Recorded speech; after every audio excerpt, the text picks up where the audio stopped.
Hi, everybody. Welcome back to the Come Off Conqueror show. I'm your host, Bonnie. And this week, we're going to discuss a topic that the adversary does not want me to record. Every single time I go to make this video, something happens. It has been wild and crazy. And so I'm going to attempt to get this done today in hopes that we can finally get something so important out. And that is how to give our pain purpose by turning suffering into gratitude. Which I am fully aware that when you hear that statement, you're probably thinking, yeah, right. How do I have gratitude for the S that has happened to me in my life, right? So let me illustrate this point with a story. And I've spoken with the gal who this story is about, and she's totally okay with me sharing it. We've just changed some names for privacy purposes to protect those that the story is about. So let me start with I could hear the tremble in her voice this particular day. I knew something wasn't right. Normally, she's a very bubbly, happy person. But on this occasion, I could tell she was really holding back tears. Angel, her name is changed, wanted to get together to discuss something triggering that had happened to her. And so on the whole drive over there, I was really worried about what we were going to talk about because she has been through a lot in the last 7 or 8 years that I've known her. Betrayal, lies, financial struggles, family drama. I was wondering if her husband had relapsed again with his addiction. Did something happen to their kid? Or was their marriage on the rocks again? My mind was going a million miles a minute. Something wrong with her family? I didn't know. But what she told me was completely and totally unexpected. She said that she'd been trying to get over what had happened for over a month. She'd been talking to a few trusted friends about it, but she was still so devastated and troubled by what happened. She just couldn't seem to get over it. She was having nightmares and all sorts of things. And I could tell as we were talking that she was clearly still very triggered by what had happened. The emotions were just bubbling out of her. I just wanted to give her a giant hug and tell her that no matter what it was, we would get through it and that she wasn't alone and it would be okay. So without going into all the details of the story, I will give you some context. She had gone to a birthday party for a young child. So there's lots of kids around. But while she was at the birthday party, she was drugged without her consent. And when she got upset about it, everyone stared at her like she was crazy for being mad. One person even had the audacity to say, "What's the big deal? You should have known those treats were adults only. Those were adult treats." And she looked at them like, "You're crazy. We're at a kid's birthday party. No, I wouldn't think that you would hand me drugs. I'm here with my child. How unsafe is this?" And understandably, this triggered her big time. And it dredged up a lot of stuff from her past. It made her feel violated, disrespected, betrayed. She felt all alone, vulnerable. And it was terrifying, to say the least, because her mind went to a million different things that could go wrong in this scenario. She could be hurt. She could have accidentally hurt her child. She could have accidentally given her child the drugs. So many different things came to her mind. The police could come. Your mind goes, 1,000 miles a minute in these types of situations. And these are all very understandable feelings, especially when you think about the subconscious mind and how when we are triggered and emotions come up to the surface, that means that you're triggered. Those fears and everything inside of you triggers all of your past trauma and your past emotions. So those emotions are tied to past emotions that are tied to memories and belief systems, right? And I could feel in that moment that those same emotions and fears were boiling inside of her like a tempest, ready to burst. So I said a prayer and I asked how I could help calm the storm inside of her. And what came to me was a gift from God for us both, and I hope for you as well. We started talking about the feelings that she was experiencing, which uncovered the beliefs that were attached to those feelings that she'd been carrying about herself for a very long time. This experience had triggered emotions that were tied to old events, like I said, and that only exasperated her current feelings. So they were adding fuel to that already lit fire, so to speak. Does this sound familiar? She came from a really hard past with a lot of childhood trauma and abuse trauma from her ex-husband, and it triggered emotions and memories from when she was trying to survive and cope and do things that she wasn't proud of either. She has since turned her life around and done a complete 180 and is in a really good place. So when you're triggered like that and you're brought back to the old, it's very unnerving, right? Because you think, I'm over this. I'm in a new place. I've healed. Why is all this happening? And so while I was listening to her, I felt inspired to share with her a concept um, of looking for the good from the bad. This is something that I've learned over the years. For me, reading the book The Shack really helped make sense, oddly enough, of my own date rape that I experienced at age 22. My dad gave me that book. He could tell I was in a really, really bad place, but he didn't know what happened. I didn't tell anyone in my family. And he had just read that book. It had just come out, and he felt inspired to give it to me. And while I was reading that book, I had a lot of spiritual experiences, realizing that but you get to the end of the book and you see this man and all of the things he's been able to heal and feel and do because of that horrible experience. And I learned that good can come from bad. And so I shared that concept with her, and I said, and I felt we really needed to turn her suffering into gratitude for what she'd become, what she had learned, and who she is now, in part due to her past. Our past doesn't define us, right? But it does refine us, and it does become tools of learning.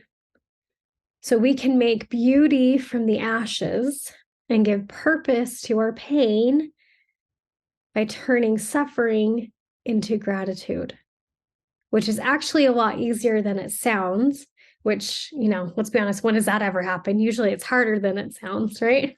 But in this case, it's actually very simple. So the main idea is that we look for the good that comes from these horrible experiences. So in her case, we started making a verbal list. We started small and simple, and then we went deeper and deeper. So some of the things that she came up with were that that this particular triggering experience of being drugged solidified that she didn't want to be this type of person anymore. She didn't want those kind of friends anymore. She didn't want to be an addict. She didn't want to be an irresponsible parent. She didn't want to be in that kind of environment anymore. It solidified to her that this was not her tribe. This was not the type of life that she wanted to live. Amazing learning, number one. Number two, it solidified to her who her true friends are. Ones that aren't disrespectful and unsafe, but people that make her feel empowered and loved and safe and healthy, help her make good decisions that help her move forward. Non-toxic friends, but good friends, right? And it also solidified to her all of the positive changes that she has made in her life. It's made her a stronger person. It's made her more aware of the people around her. It's made her a better judge of character. You can list 100,000 things that it has helped her become. that her past has helped her become. She is a very empathetic, kind, and compassionate person. She works with children and she is good at it. She's such a good teacher and she's so compassionate and she's smart. She's very street smart. There's so many things that came from it. And as we started listing out all of the positive changes she's made and all of the things that she's learned and who she's become from her divorced husband, right? She was strong enough to divorce her ex-husband. She started a career that she loves. She remarried a good man who, while he's not perfect and has his own struggles, he truly loves her and he really does try. And he's committed to their marriage and committed to trying to be a good husband and a good father to their child. And then we spoke a lot about her daughter and the changes that she's made in her life to be a good mom. She's attentive, she's protective, she teaches her, she's encouraging and builds her up. She really is a great mom. And then we spent another 15 minutes or so listing more things that she'd learned from her past.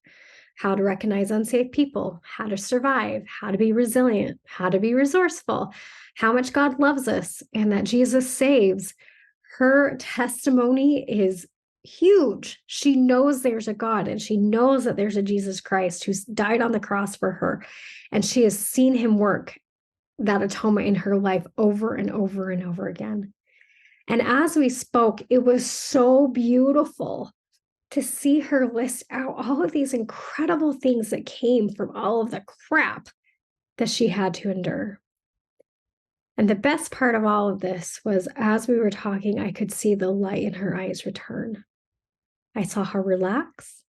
I saw her smile return, and I saw her healing herself. That was the key. She was doing this herself. I couldn't point those things out and have it be nearly as powerful as when it came from deep inside of her. Now, did we excuse the mistreatment? Absolutely not. We did not say that it was okay that she was drugged. We did not say that it was okay that she was abused. We did not say that it was okay that she was neglected. We didn't say that any of that stuff was excusable. No, absolutely not. And in this case, we actually didn't even try to forgive any of those people or forgive the situations or forgive who she was. All we did was reframe and talk about the good that came from it. That's all we did. But just this one simple exercise was able to give her new eyes and a new eternal perspective. And she was able to see what God had done for her in her life, that she was able to realize that God will make all things work for our good if we let him. Or one of my favorite phrases, he will make beauty from ashes.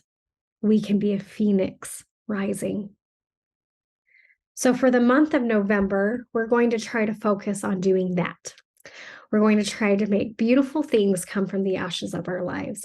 We're going to try to find things to be grateful for. And in doing this, we will find purpose for the pain. And we will help make these things make sense in our subconscious mind. And we'll be able to heal the trauma and put things to bed and move forward with confidence.